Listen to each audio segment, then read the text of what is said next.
चोटू एक क्यूरियस बच्चा था, हमेशा कुछ नया सीखने और डिस्कवर करने के लिए ईगर रहता था। हमेशा एक्सप्लोर करता रहता, हमेशा पूछता क्यों। उसका दिमाग सवालों और आइडियाज से भरा रहता था। एक बार एक बारिश वाले दिन जब वो अटिक में कुछ ढूंढ रहा था, उसने एक छुपी हुई खजाना जैसी चीज ढूंढ निकाली। ये एक पुरानी किताब थी जो एक डस्टी ट्रंक में छुपी हुई थी, समय के साथ भूल गई थी। किताब का टाइटल था समय यांत्रिक, द टाइम मशीन। वाओ, चोटू ने हैरानी से कहा। उसकी आंखें एक्साइटमेंट से चमक उठी। उसने किताब खोली। उसका दिल एक्साइटमेंट और एंटिसिपेशन से धड़क रहा था।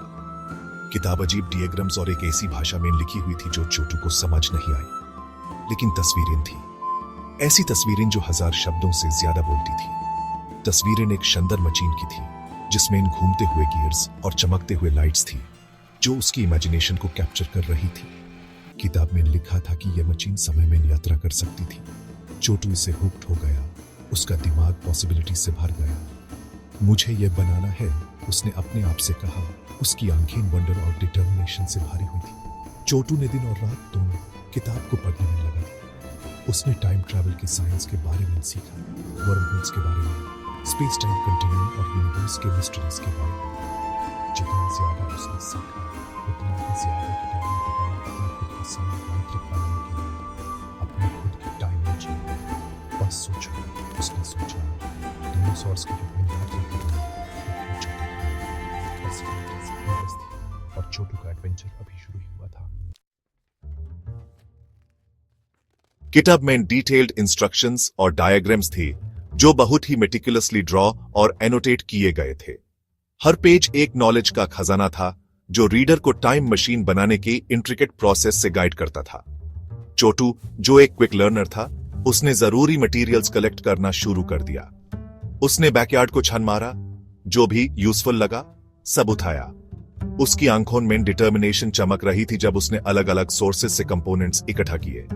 उसने अपने डैड के वर्कशॉप से स्पेयर पार्ट्स यूज किए, अपने पुराने टॉयज और जो भी चीजें इधर उधर पड़ी थी सब इकट्ठा किया। हर आइटम चोटू के इमेजिनेटिव माइंड में पोटेंशियल रखता था, और उसकी माम का ब्रोकन क्लॉक भी। उसने केयरफुली उसे डिसअसेंबल किया, गियर्स और स्प्रिंग्स निकाले जो उसकी क्रिएशन के क्रूशियल कंपोनेंट्स बन गए। उसने टायरलेसली काम किया। उसके छोटे हाथ केयरफुली हर कंपोनेंट को असेंबली करते रहे, हर स्क्रू को टाइट करना, हर वायर को कनेक्ट करना उसे उसके सपने के एक कदम और करीब ले जाता।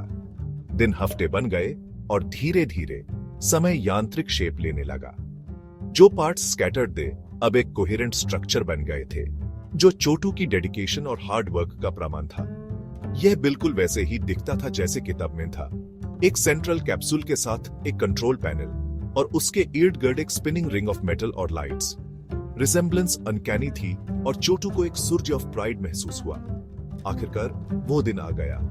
समय यांत्रिक कंप्लीट हो गया था। चोटू पीछे हटकर अपनी क्रिएशन को एडमायर कर रहा था। यह एक मार्वल ऑफ इंजेन्युइटी और परसिवियरेंस था।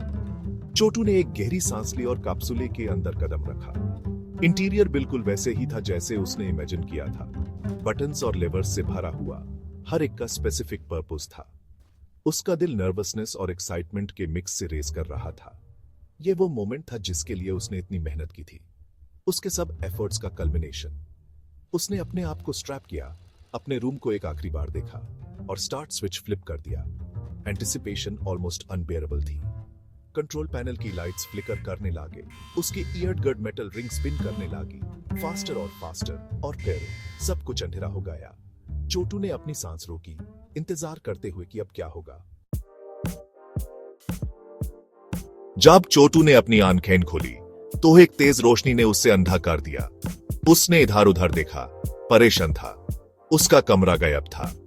उसके इर्द गिर्द आसमान को छूने वाली इमारतें थी, उठे हुए व्हीकल्स इधर उधर घूम रहे थे और लोग अजीब डिवाइसेस पे बात कर रहे थे जो उनके कानों से जुड़े हुए थे। मैं इनका हन हूं, उसने सोचा। उसकी आवाज सिर्फ एक सरसराहट थी।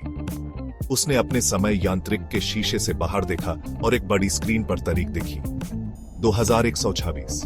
चोटू ने कर दिखाया था। उसने 100 साल आगे का सफर कर लिया था। अपनी टाइम मशीन से बाहर कदम रखते ही उसका स्वागत एक व्यस्त दुनिया ने किया जो उसने कभी देखी नहीं थी। सब कुछ स्लीक और मॉडर्न था। रोबोट्स उसके पास से जूम करते हुए गुजर रहे थे, सेट की इंसाफ करते हुए। बच्चे हवा में प्रोजेक्टेड गेम्स खेल रहे थे। हवा साफ और ताजी थी, अजीब फूलों की मीठी खुशबू से भारी हुई। भविष्य अद्भुत था। अचानक एक फ्रेंडली लैड की ब्राइट पिंक बालों के साथ उसके पास आई। हे देयर ट्रैवलर, तुम लॉस्ट लग रहे हो, उसने कहा। मैं अनन्या हूं, वेलकम टू न्यू दिल्ली। चोटू अभी भी थोड़ा ओवरवेल्म्ड अन्या को अपने टाइम ट्रैवलिंग एडवेंचर के बारे में बताया। अन्या, जो खुद एक टेक एंथुसियास्ट थी, चोटू के समय यांत्रिक से बहुत प्रभावित हुई। अन्या चोटू की गाइड बन गई फ्यूचर के लिए। उसने उसे न्यू दिल्ली घुमाया और बताया कि सब कुछ कैसे काम करता है। उसने उसे एक ड्राइवरलेस फ्लाइंग टैक्सी में राइड कराई। वो आसमान में जूम करते हुए नीचे शहर को देखा, एक रोशनियों और रंगों का समुंदर। फ्यूचर में अन्या ने समझाया, हम रिन्यूएबल एनर्जी यूज करते हैं। तुम्हारे पास फ्लाइंग कार्स हैं पोल्यूशन कम करने के लिए, और हम रोबोट्स यूज करते हैं अपनी जिंदगी को आसान बनाने के लिए। चोटू इस दुनिया से प्रभावित था जहां टेक्नोलॉजी और नेचर हार्मनी में कोएग्जिस्ट करते हैं। अन्या ने चोटू को एक सबसे फैसिनेटिंग जगह दिखाई, एरो सिटी। यह एक आसमान में बनी सिटी थी जो सोलर एनर्जी से पावर्ड थी। वाओ, चोटू ने एक्सक्लेम्ड किया। उसका मुंह खुल गया। यह तो बिल्कुल मूवी जैसा लग रहा है। बिल्डिंग्स एंटी ग्रेविटी प्लेटफॉर्म्स पर फ्लोट कर रहे थे जो शिमरिंग ब्रिजेस से कनेक्टेड थे। एरो सिटी में लोग जेटपैक्स का यूज करके मूव करते थे। चोटू ने भी एक ट्रे किया। वो हवा में उड़ता रहा, खुशी से हंस रहा था। उसने वर्टिकल फार्म्स देखे जहां रोबोट्स बिना मिट्टी के फूड ग्रो करते थे, और स्कूल्स जहां बच्चे वर्चुअल रियलिटी का यूज करके सीखते थे। फ्यूचर इनक्रेडिबल पॉसिबिलिटीज से भरा हुआ था। लेकिन सभी टेक्नोलॉजिकल मार्वल्स के बीच चोटू ने कुछ और नोटिस किया। फ्यूचर के लोग काइंड, रिस्पेक्टफुल और अपने एनवायरनमेंट के प्रति माइंडफुल थे। अनहोन पास्ट के मिस्टेक्स से सीखा था।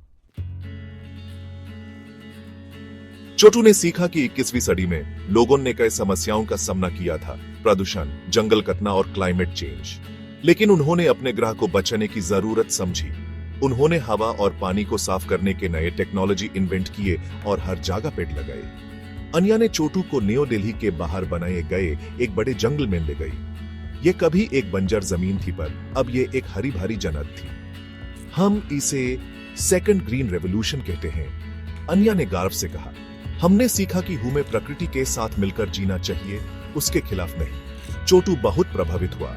उसके समय में लोग बस पर्यावरण सुरक्षा की महत्ता समझना शुरू ही कर रहे थे। काश मैं ये टेक्नोलॉजी अपने साथ वापस ले जा सकता, उसने सोचा, और सबको दिखा सकता कि कैसे हमारे ग्रह को बचाया जा सकता है। अन्या ने चोटू को 21st सेंचुरी के म्यूजियम ले गई। यह म्यूजियम चोटू के समय के चैलेंजेस और ट्रायम्फ्स को दिखाता था। उसने पोल्यूशन, डिफॉरेस्टेशन की एग्जिबिट्स देखे और एनवायरनमेंट को निग्लेक्ट करने के कॉन्सिक्वेंसेस देखे। उसने इन्वेंशंस और इनिशिएटिव्स भी देखे जो हिस्ट्री को बदलने में मदद कर रहे। हमने अपना लेसन हार्डवेयर में सीखा, अन्या ने एक्सप्लेन किया, क्लाइमेट चेंज के डिस्प्ले की तरफ पॉइंट करते हुए। लेकिन हमने सीखा, हमने रियलाइज किया कि हमारे एक्शंस की कॉन्सिक्वेंसेस होते हैं और हमें अपने प्लेनेट की रिस्पॉन्सिबिलिटी लेनी चाहिए। चोटू ने अन्या के शब्दों की इंपॉर्टेंस समझी। उसने समझा कि फ्यूचर स्टोन में सेट नहीं है, यह प्रेजेंट में लोगों के चॉइसेस से शेप होता है। उसने जाना कि उसे जो कुछ भी सीखा है वो सबको वापस घर ले जाके बताना है। अब चोटू के वापस जाने का समय आ गया था। यात्रा लंबी और अद्भुत अनुभवों से भरी हुई थी, लेकिन अब वापस जाने का पल आ गया था जहां से सब कुछ शुरू हुआ था। उसने अन्या को गले लगाया, जल्दी ही फिर मिलने का वादा किया। उनका रिश्ता और मजबूत हो गया था, और जो यादें उन्होंने बनाई थी वो हमेशा उसके साथ रहेंगी। उसने अपने समय यांत्रिक में कदम रखा। उसका दिल भारी भावनाओं से भरा हुआ था। यांत्रिक जीवित हो गया और उसने छोड़ने की तैयारी करते हुए उत्साह और उदासी का मिश्रण महसूस किया। जैसे ही वो अपने समय में वापस जा रहा था, उसके दिमाग में सब कुछ घूम रहा था जो उसने देखा और सीखा था।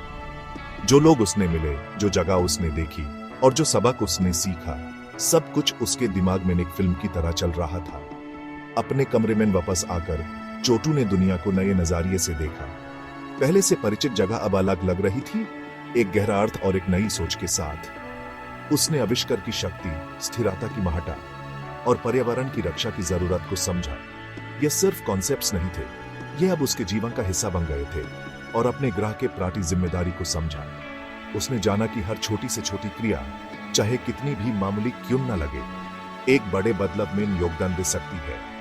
उसने जाना कि छोटी से छोटी क्रिया भी बड़ा फर्क ला सकती है, चाहे वो कचरा उठाना हो, पानी बचाना हो या रिसाइकलिंग करना हो, हर प्रयास मायने रखता है।